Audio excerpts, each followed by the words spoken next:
Voilà bandeko, mbote mingi pe se mwezali ponanga ya lisuli boso na bino koyamba naloba bapandisa ngo bazwa kotalanga na tina ete tolobela écho du gouverneur. Na uta ko expliquer dernièrement pourquoi est-ce que écho du gouverneur et banda sokoleka régulièrement te ezalaki pona koyoka o ezalaki ba suggestion na bino o ezalaki mbela na bino o ezalaki souhait na bino.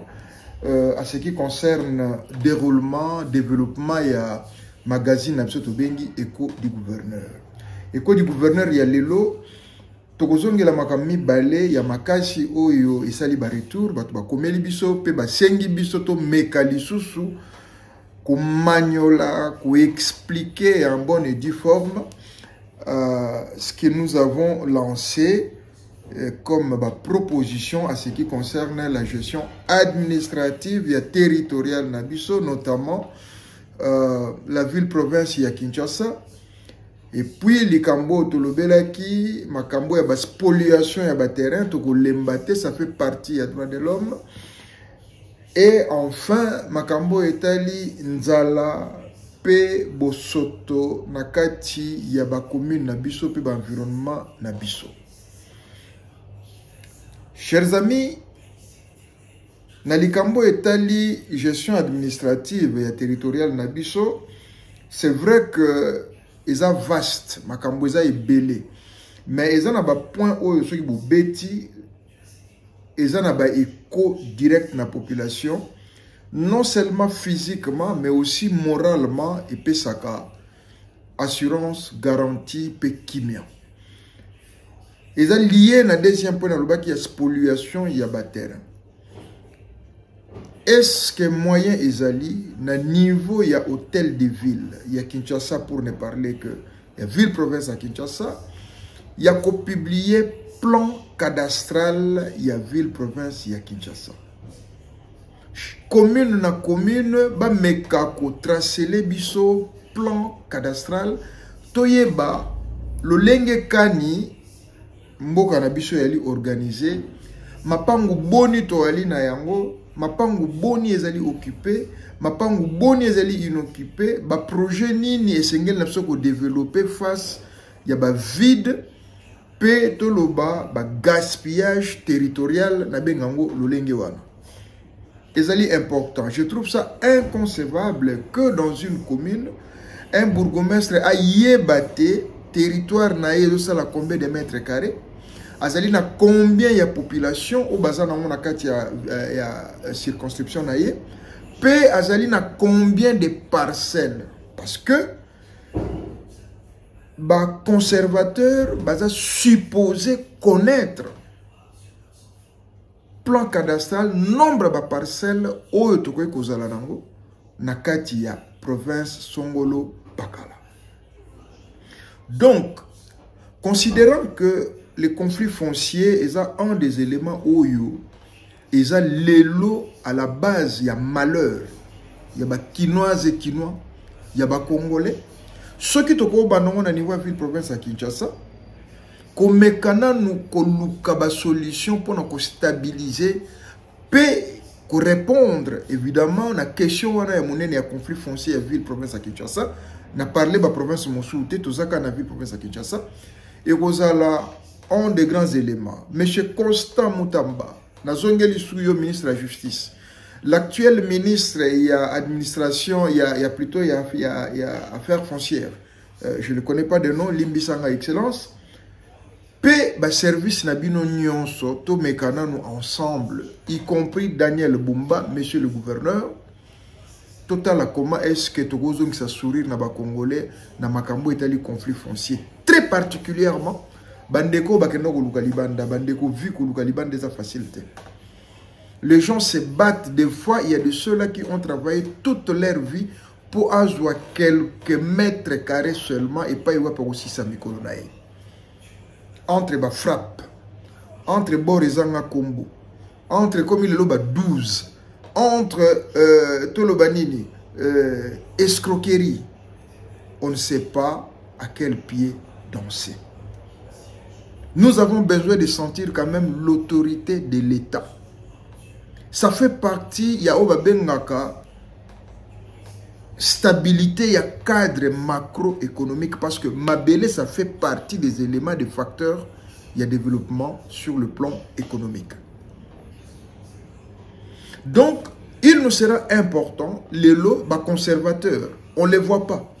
Mais bazan a rôle monnaie na jouer na la gestion territoriale.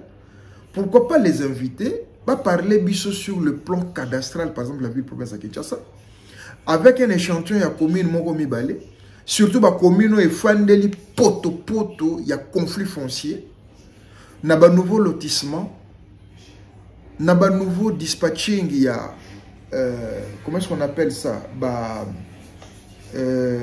concession, cession, concession, biloko wana sozo sala biso mama na poto, monsieur le gouverneur Daniel Bumba, monsieur Constant Mutamba.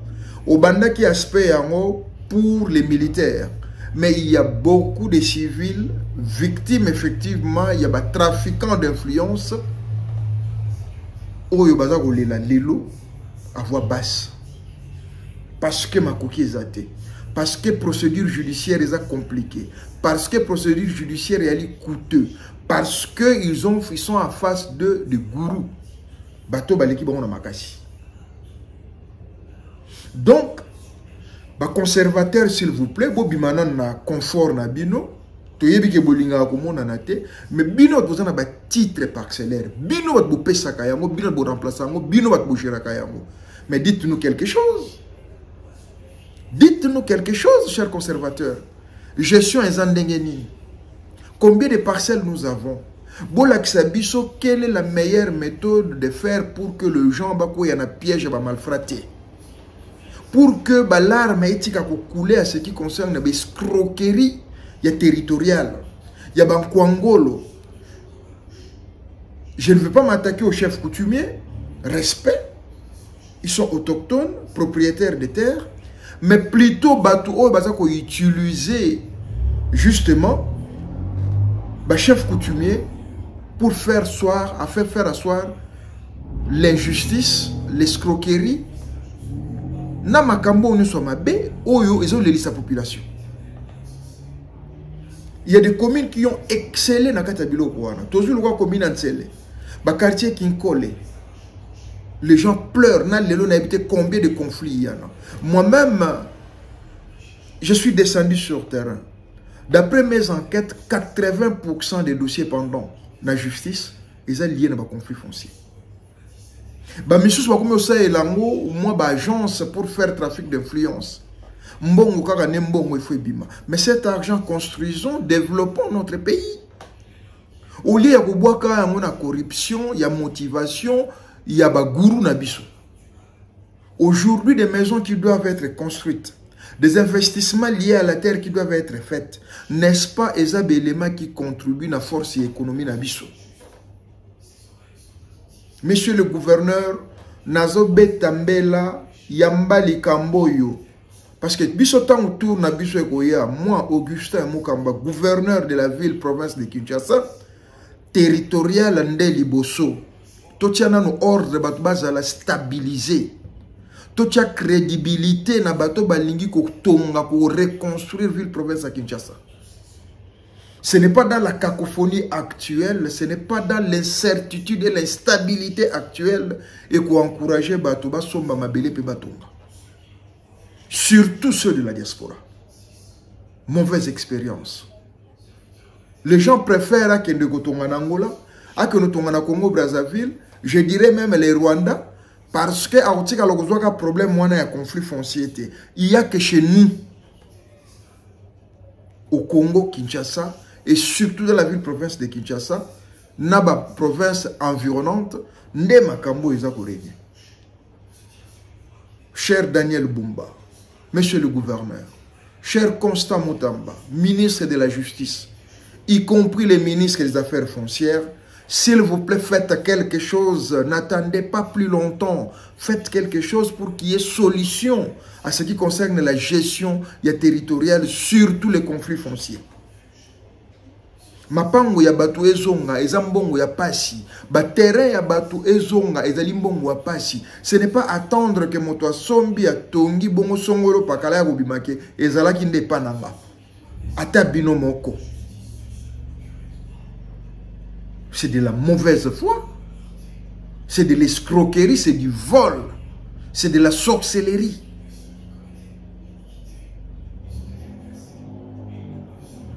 Cher Daniel Bumba, Monsieur le gouverneur, cher Constant Moutamba, ministre de la Justice, cher Excellence, Monsieur le ministre chargé des Affaires foncières, je ne sais pas de qui est-ce qu'il s'agit, essayez de réviser. Bon, mais qu'à revoir. Attention, bah pleurs y a l'élo, et ça malédiction y a lobby. Attention. À bon attendeur, salut. Mon deuxième point, Tolobelagi Makambo Yanzala. Pebosoto. Oui, c'est une réalité. La crise économique est mondiale. Oui, en économie, nous disons que les besoins sont illimités, mais les ressources sont limitées. Mais oui, à un moment donné, il faut faire un choix comment résoudre nos soucis, surtout à ce qui concerne Nzala.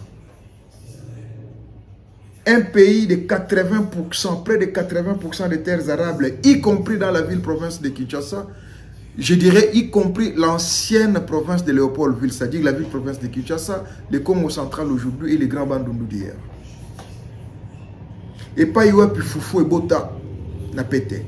Et pas yoapi Pondu et Bota na pété. Et pas yoapi Bite Kouteko et Bota na pété. Et pas yoapi Mayebo et Bota kayango moko. Et pas yoapi Mpose Bimaka yango moko. Et pas yoapi Eki Kalakasa et Bota na pété. Et pas yoapi Dongo Dongo et Bimaka. Et pas yoapi Tomate et Bimaka. Et pas yoapi Norobengo et Loronini Oboe. Mukenge di Bimaka. Et pas yoapi Fumbwa et Bimaka. Et pas yoapi Ngai Bimaka. Pour ne citer que ces légumes, comment nous pouvons couler la ganzala batbazanga biloga kulia? Je peux comprendre tozanga mosuni. Je peux comprendre ndeke ezali, soso ezali, pigeon ezali. Quel est les ali? Comment te coquille Koutianzala comme élément moko barrage lelo nakati ancien province à Léopoldville. Monsieur le gouverneur, le multiple gouverneur il y a ancien province à Léopoldville, ça ne vous interpelle pas? Quelle est votre politique à ce qui concerne le village agricole initié par Joseph Kabila Kabange? Comment vous gérez l'héritage de Mungoul Diaka en matière d'approvisionnement de produits vivriers dans la ville-province de Kinshasa? Vous direz tout ce qu'on peut dire, mais il y a des éléments qui peuvent favoriser et encourager justement la production. Notamment des éléments les plus simples, tracasserie Nanzela. Les éléments les plus simples, tracasserie économique.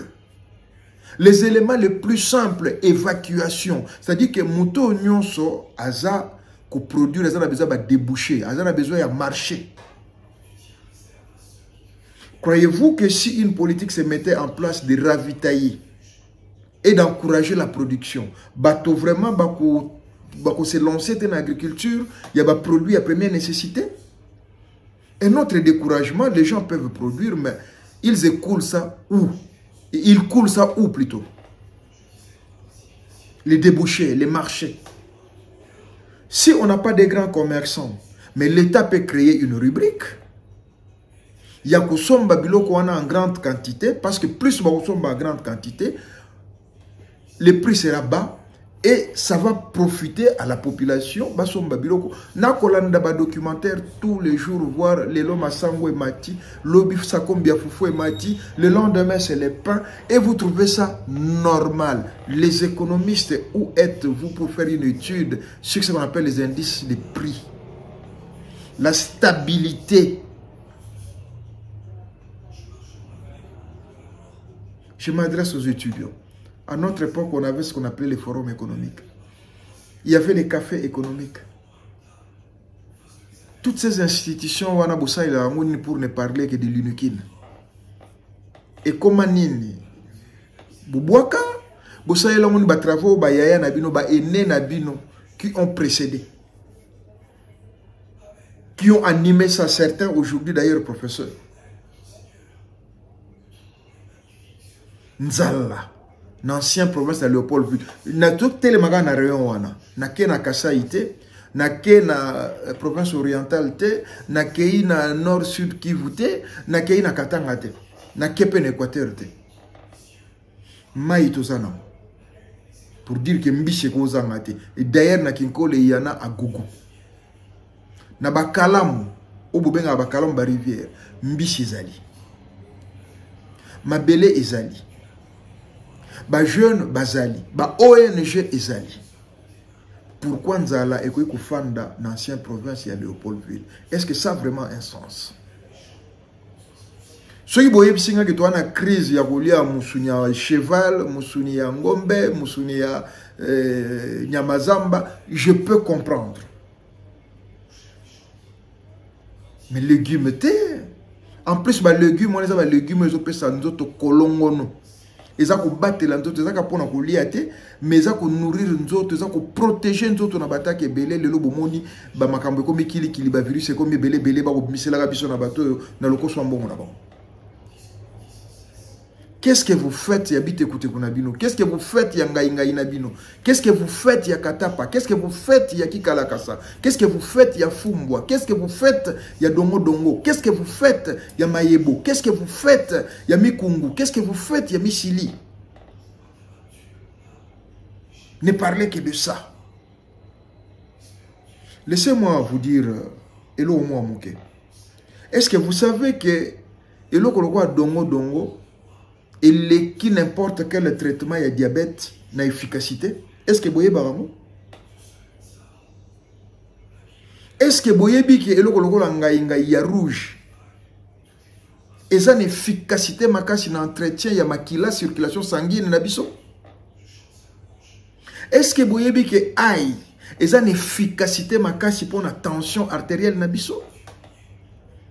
Pe naba virus musu nakati yanzoto parce que ça naba bengo ba propriété antibiotique nakati.